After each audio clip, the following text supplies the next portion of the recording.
Hoy Michael, ba't gising ka pa? Hating gabi na. Alam mo ba kung anong oras na?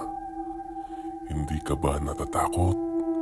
Dahil ang oras na ito, oras na ng mga nilalang sa dilim. Habang nakakatitig ka dyan sa screen, may mga bagay na gumagalaw sa paligid mo.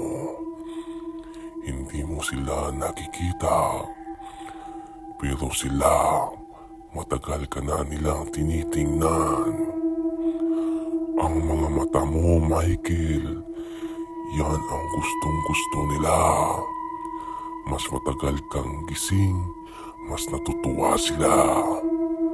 Pero hindi mo magugustuhan ang susunod nilang gagawin. Alam mo ba, ang cellphone na yan ay parang imbitasyon. Kapag masyado kang abala sa paggamit, iniimbitahan mo sila. Paano kung buksan nila ang pinto? Paano kung kunin ka nila ngayong gabi? Naririnig mo ba yan, Michael? Nasa labas lang sila. Hindi nila gusto ang batang matigas ang ulo, lalo na ang mga hindi natutulog. Michael, matulog ka na o papasok ako dyan. Kapag hindi ka pa natulog, unti-unti nilang kukunin ang mga mata mo. Sisipsipin nila ang liwanag mula sa iyo hanggang wala ka nang makita. Pero sila, makikita ka nila ng malinaw.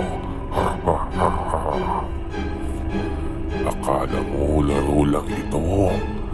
Ang mga nilalang sa dilim, sila ang dahilan kung bakit dapat natutulog ang mga bata ng maaga.